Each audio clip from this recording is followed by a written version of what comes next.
ఇప్పుడు తెలంగాణ రాజకీయాల్లో హాట్ టాపిక్‌గా ఉంది. 'కొండా సురేఖ' మీద ఎలాంటి యాక్షన్ ఉంటది? దానికి 'కొండా సురేఖ' రియాక్షన్ ఎలా ఉంటది? 'కొండా సురేఖ' మీద యాక్షన్ ఎలా ఉంటది అనేది ఈ 1, 2 రోజుల్లో తేలిపోయిద్ది.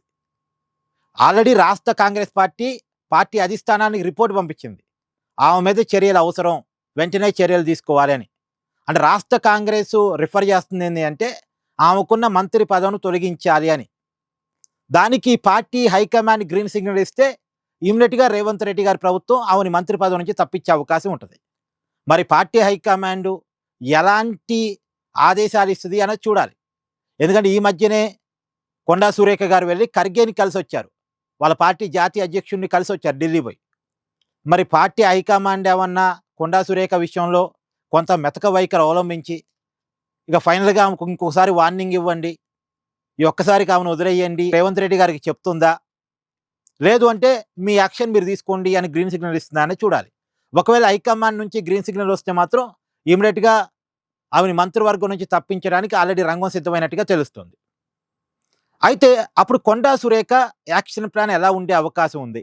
మంత్రి పదవి నుంచి తప్పించినప్పుడు అది కొండా సురేఖకి అవమానమే. అప్పుడు తన ఎమ్మెల్యే పదవికి కూడా రాజీనామా చేసి, కాంగ్రెస్ పార్టీ నుంచి సంక్రమించిన ఎమ్మెల్యే పదవికి కూడా రాజీనామా చేసి, కాంగ్రెస్ పార్టీ ప్రాథమిక సభ్యత్వానికి కూడా రాజీనామా చేసి, ఉప ఎన్నికలకెళ్ళే అవకాశం ఉంది అని చర్చ నడుస్తుంది. మీకు గుర్తుందా గతంలో టీఆర్ఎస్ అధికారంలో ఉన్నప్పుడు ఆ పార్టీతో విభేదించి ఈటెల రాజేందర్ అంటే అతన్ని మంత్రి పదవి నుంచి కేసీఆర్ ప్రభుత్వం బర్తరఫ్ చేసింది. ఆ వెంటనే ఈటెల రాజేందర్ టీఆర్ఎస్ పార్టీ నుంచి తనకు సంక్రమించిన ఎమ్మెల్యే పదవికి రాజీనామా చేసి, పార్టీకి రాజీనామా చేసి, తర్వాత భారతీయ జనతా పార్టీలో జాయిన్ అయ్యి ఉప ఎన్నికలకు వెళ్ళారు. హుజూరాబాద్ ఆయన అసెంబ్లీ స్థానం. అక్కడ ఉప ఎన్నికలకు వెళితే ఒక మంచి మెజార్టీతో ఈటెల రాజేందర్ తిరిగి గెలవగలిగారు. అది ఈటెల రాజేందర్‌కి పొలిటికల్‌గా చాలా హైక్ అయింది. భారతీయ జనతా పార్టీకి చాలా హైక్ అయింది. ఇప్పుడు కొండా సురేఖ కూడా తనని మంత్రి పదవి నుంచి తప్పిస్తే తన ఎమ్మెల్యే పదవికి రాజీనామా చేసి, అలాగే కాంగ్రెస్ పార్టీకి రాజీనామా చేసి, భారతీయ జనతా పార్టీలో జాయిన్ అయ్యి ఉప ఎన్నికలకు వెళతారు అనే చర్చ నడుస్తుంది. అదే ఈటెల రాజేందర్ వేరు, కొండా సురేఖ వేరు. ఈటెల రాజేందర్‌కి ఉన్న ఇమేజ్ వేరు, ఆ రోజు రాజీనామా చేసినప్పటికీ. కొండా సురేఖకి ప్రస్తుతం ఉన్నటువంటి ఇమేజ్ వేరు. మరి కొండా సురేఖ బీజేపీలో జాయిన్ అయ్యి ఉప ఎన్నికలకు వెళ్ళి మళ్ళీ తిరిగి గెలవగలరా అనేది పెద్ద క్వెషన్ మార్క్. అది రాబోయే కాలంలో చూడాలి. రెండోది, కొండా సురేఖ వివాదానికి 2 కారణాలున్నాయి. కొండా సురేఖ కూతురు పదే పదే రేవంత్ రెడ్డి గారిని టార్గెట్ చేస్తూ మాట్లాడటం. ఇది మొదటిసారి కాదు, రెండోసారి.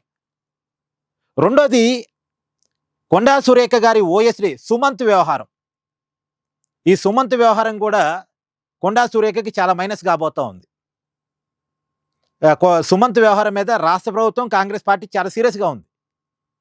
గతంలో కూడా సుమంత్‌ని అరెస్టు చేయటానికి పోయినప్పుడే కొండా సురేఖ కూతురు రేవంత్ రెడ్డి గారి మీద, రేవంత్ రెడ్డి గారి సోదరుడి మీద కామెంట్ చేశారు. మీకు గుర్తుందిగా. ఇప్పుడు కూడా సుమంత్ మీద మరొక కేసు నమోదైంది. జూబ్లీ హిల్స్‌లో ఒక వ్యక్తిని తీవ్రంగా కొట్టాడు, గాయపరిచాడు, దాడి చేశాడు అనేది కేసు నమోదైంది.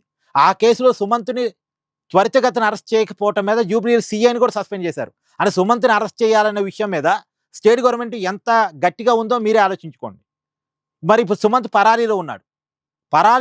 కానీ ముందస్తు బెయిల్ కోసం తెలంగాణ హైకోర్టులో పిటిషన్ దాఖలు చేశాడు. ఆయన పరారీలో ఉండి ఇవన్నీ ఎలా ఆపరేట్ చేస్తున్నాడు, ఎక్కడున్నాడు అంటే కొండా సురేఖ ఇంట్లోనే ఉన్నాడు అనేది పోలీసులకి ప్రాథమిక నిర్ధారణ. ప్రభుత్వం అనుమానిస్తుంది కూడా అదే. పోలీసుల అనుమానం, ప్రభుత్వ అనుమానం అయితే అదే.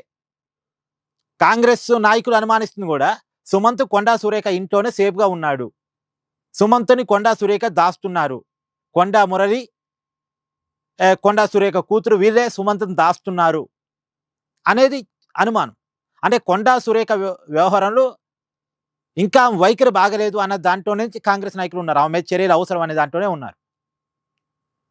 ఆమెని మంత్రి పదవి నుంచి తప్పించడానికే రాష్ట్ర కాంగ్రెస్, రేవంత్ రెడ్డి ప్రభుత్వం మొగ్గు చూపుతుంది. ఇక పార్టీ అధిష్టానం నుంచి గ్రీన్ సిగ్నల్ రావటమే ఆలస్యం. మరి ఆమె తన ఎమ్మెల్యే పదవికి రాజీనామా చేస్తారా? ఒకవేళ మంత్రి పదవి నుంచి తప్పిస్తే. సహజంగా ఆమెకు అది అవమానమే. మరి ఇంకా వేరే పార్టీలో కూడా ఆమెకు పెద్ద ఆప్షన్ లేదు. ఎందుకంటే ఒకప్పుడు కాంగ్రెస్ నాయకురాలు, తర్వాత జగన్మోహన్ రెడ్డి గారి పార్టీలోకి వెళ్ళారు. మళ్ళా జగన్మోహన్ రెడ్డి గారితో పడక బీఆర్ఎస్ పార్టీలోకి వచ్చారు. ఆనాడు టీఆర్ఎస్ పార్టీలోకి వచ్చారు.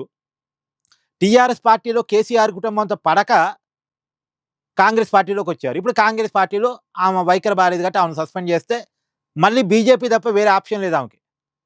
మరి బీజేపీ అయినా చేర్చుకుంటుందా అనేది డౌటే. కానీ ఆమెకు బీజేపీ తప్ప వేరే ఆప్షన్ లేదు. అందులో గతంలో కేటీఆర్, సమంత వీళ్ళ మీద రకరకాల కామెంట్ చేసి ఉన్నారు కాబట్టి ఆమెను ఖచ్చితంగా బీఆర్ఎస్ పార్టీ తిరిగి చేర్చుకోదు. చేర్చుకునే అవకాశం ఉంది. డైరెక్ట్‌గా కేటీఆర్‌ని చాలా అటాక్ చేశారు ఆవిడ. కేటీఆర్ పర్సనల్ వ్యవహారాన్ని టార్గెట్ చేశారు. ఇప్పుడు కాంగ్రెస్ వదిలేస్తే బీఆర్ఎస్ పార్టీలోకి తిరిగి వెళ్ళలేక ఇక ఉన్న ఆప్షన్ బీజేపీలోకి వెళ్ళటం. ఇక మరి ఏమైద్ది అనేది చూడాలి. ఆమె మొత్తంగా అయితే అనుకుంటుంది ఉన్న కాంగ్రెస్ పార్టీతోనే రాజీ పడాలి అనుకుంటుంది. ప్రయత్నాలు చేస్తుంది. వర్కౌట్ అయితేనా ఓకే. వర్కౌట్ కాకపోతే మరిగా ఆమెకి తప్పదు మరి. అవమాన భారంతో ఎమ్మెల్యే పదవికి రాజీనామా చేసి ఉప ఎన్నికలకి వెళ్ళాలని అనుకుంటున్నారు మరి బేసిక్‌గా. ఏమవుద్ది అని చూడాలి.